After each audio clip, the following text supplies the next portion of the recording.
Move back to the Middle East. And Vanessa, let's look at the aid convoy incident, if we can call it an incident.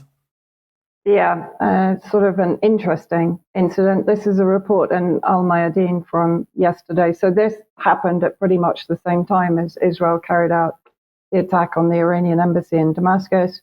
The headline here, Israel claims that the World Central Kitchen, the WCK workers, killed in error after bombing them 3 times. And if we look at the kind of satellite imagery that Al Mayadeen has included in their article, you can see that actually it was 3 fairly, one assumes, precision strikes on the coastal area targeting the various cars of these aid workers inside Gaza.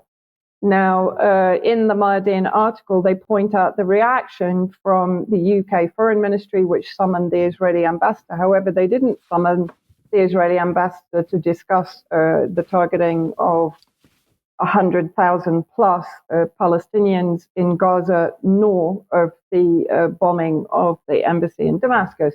However, they summoned the ambassador to discuss this and to express the government's unequivocal condemnation of the crime. France and Canada condemned the attack. Australia also summoned the Israeli ambassador to Canberra over the crime. All of these nations, by the way, have been silent over the Israeli bombing in Damascus. The US, meanwhile, just stuck with offering its condolences. And let's have a quick look at the statement by John Kirby. Your question presumes, at this very early hour, that it was a deliberate strike, that they knew exactly what they were hitting, that they were hitting aid workers and did it on purpose, and there's no evidence of that. I would also remind you, sir, that we continue to look at incidents as they occur. The State Department has a process in place. And to date, as you and I are speaking, they have not found any incidents where the Israelis have violated international humanitarian law. Unless you think we don't take it seriously, I can assure you that we do. We look at this in real time. They have never violated international humanitarian law ever in the past 5 to 6 months. I'm telling you, the State Department has looked at incidents in the past and has yet to determine that any of those incidents violate international humanitarian law. I mean, just I don't really know what to say at that, but the US denial of the atrocities committed by Israel is becoming quite obscene, actually. Now, what's interesting, let's have a look at these World Central Kitchen so-called aid workers. Now, the 3 British, I didn't manage to create a slide because I only found this out just before I came on. 3 of the British that were killed were former SAS, now working for a private security company called Solace Global. But at the same time, Grey Zone did an investigation a little while back on the 27th of March into the chef that is basically the CEO of the organization. So let's have a look at what they say. People can obviously read the article for themselves. There's a lot of detail in it.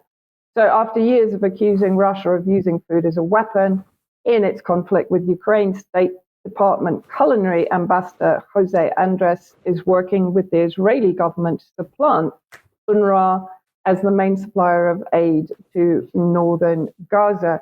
The operation appears designed as a stopgap measure to provide minimal quantities of food to Gaza's famine-stricken population until the US military finishes building a pier in the Mediterranean Sea, and a shadowy contractor run by former US Marines and CIO officials is able to implement an aid program called the Blue Beach Plan.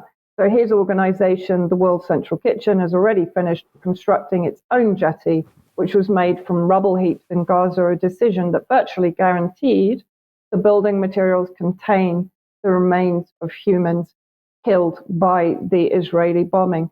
So it has to raise questions over who these people really were. Were they killed? Were they killed by Israel? Now, one of the fallouts from this event is that the ships that are bringing aid from Cyprus to the US pier in Gaza are turning back. One has already turned back with 240 tons of undelivered aid. And then if we look at what the officials are actually saying, Cyprus Foreign Minister said on Tuesday that undelivered food and supplies were being returned after aid groups suspended operations due to the brutal killing of members of an international charity. Whose hands does this play into? Into Israel's, that is deliberately starving the 1.2 million Palestinians inside Gaza, shutting down UNRWA, closing all entrances into Gaza, set up the pier. Now suddenly that's falling apart because of the killing of the humanitarian aid workers. It seems very convenient for me. Yes. Yes, I don't really know what else to say. And I mean, John Kirby, I have to admit to laughing, and Yeah. we shouldn't be laughing at this, because actually it's despicable. But it's so despicable, it's really hard not to react in that way. It's like a parody. I mean, it's just extraordinary. Yes. Thanks, Vanessa.